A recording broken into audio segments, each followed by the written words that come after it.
ముఖ్యమంత్రి రేవంత్ రెడ్డి గారికి మీరు సన్నిహితంగా ఉండేటువంటి పరిస్థితి ఉంది. మిమ్మల్ని ప్రెస్ క్లబ్లో కానీ ఎక్కడ సందర్భంలో కానీ మీరు ప్రశ్నించిన సందర్భం ఉంది. ఆ సందర్భంలో అధికారంలో ఉన్నటువంటి పార్టీతోని మీరు జతగట్టి నిజంగా ఎంపీ సీటు తీసుకొని ఇదే ప్రశ్నించవచ్చు కదా పార్లమెంట్లో, ఇదే భోజనాల కోసం.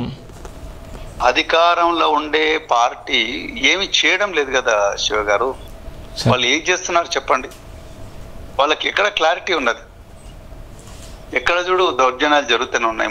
మొన్న జనవాడలో ఘోరమైన దౌర్జన్యం జరిగింది. క్రిస్టియన్స్ పైన దాడులు, క్రైస్తవుల మీద, మాదిగల మీద ఏం చేశారు? ఇక్కడ ముఖ్యమంత్రి గారు కనీసం అసెంబ్లీలో ఒక స్టేట్మెంట్ కూడా ఇవ్వకపోయారు. ఎవరి ప్రయోజనాల కోసం ఉంది ఈరోజు కాంగ్రెస్ ప్రభుత్వం? కనీసం అసెంబ్లీలో ఒక 2 నిమిషాలు మాట్లాడొచ్చు కదండి. అవును, ఎక్కడ పోయింది మరి? ఎందుకు మాట్లాడడం లేదు ముఖ్యమంత్రి? భువనగిరిలో, సూర్యాపేటలో, బోధనలో పిల్లలు ఆత్మహత్యలు చేసుకుంటున్నారు. మేము మొత్తుకుంటున్నాం, అయ్యా కౌన్సిలర్లు పెట్టండి దయచేసి. ఎందుకు పెట్టడం లేదు? ఎందుకు ఈ పిల్లల గురించి అసెంబ్లీలో మాట్లాడడం లేదు? మీకు అర్థమైంది అనుకుంటాను సార్. సో వీళ్ళు కేవలం లౌకికం అంటున్నారు తప్ప వాళ్ళ గుండెల్లో లౌకికవాదం లేదండి. అందుకొరకే అంత కొంత మేము సిన్సియర్గా ఉన్నా, అంటే దీనికి కట్టుబడి ఉన్న పార్టీ బీఆర్ఎస్. ఆ బీఆర్ఎస్ పార్టీతో చేతులు కలపాలని నిర్ణయించుకున్నాం. ఇంకా చరిత్ర నిర్ణయిస్తుంది, తెలంగాణ ప్రజలు నిర్ణయించాలి.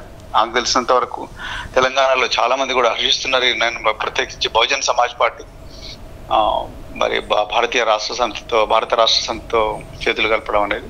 సో చరిత్ర నిర్ణయిస్తుంది.